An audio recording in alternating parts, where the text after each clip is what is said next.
китоби навбатие ки дар саҳифаи 1000 китоб маълумот медиҳем, ин китоби таърихгувоҳ ҳасти устод Лоиқ Шералист.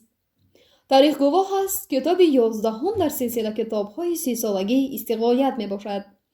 китоби номбурда аз тариқи муассисаи нашриявии Маориф соли 2019 нашр шудааст. китоб аз 240 саҳифа, яъне 15 ҷузи чопӣ иборат аст. саҳифаҳои дарунии китоб якранга буда, муқовааш ранга мебошад.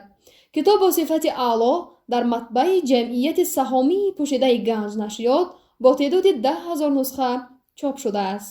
шеъри Лоиқ ҳам оне ки дар қолабҳои замонӣ ва ҳам оне ки дар қолабҳои суннатӣ эҷод шудааст, дар маҷмӯъ суруди инсони садаи 20 мебошад. инсоне ки шоҳиди гардишҳои бузурги иҷтимоӣ, инсони замони кашфи кайҳон, замони рӯйниёз овардани инсоният ба олами сағир, ҷаҳони инсон, ба арзишҳои умуми башарӣ, замони худогоҳию хештаншиносӣ буд.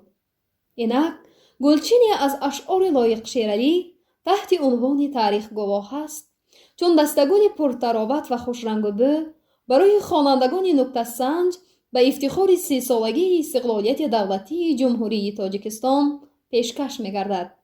Лоиқ Шералӣ 20 майи соли 1941 дар Панҷакент зода шудааст.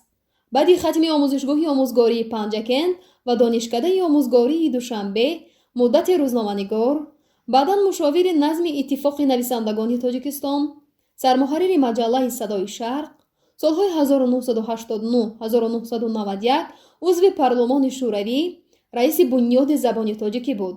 узви Иттифоқи нависандагони Тоҷикистон аз соли 1965, барандаи ҷоизаи давлатии бо номи Абу Абдуллоҳи Рӯдакӣ, шоири халқии Тоҷикистон.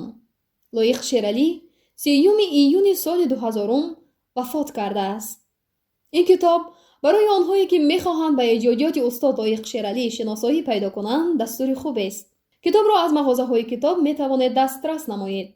ин буд маълумоти мухтасар дар бораи китоби таърихгувоҳ ҳасти устод Лоиқ Шералӣ. новобаста аз тазодҳои зиндагӣ бо шумо танҳо китоб ҳамнишину ҳамсӯҳбат аст.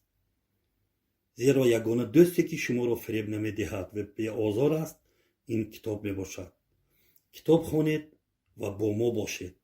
пахш намудани тугмачи қайдро фаромӯш накунед. хайр дӯстони азиз, то нашри навбатии саҳифаи 1000 китоб.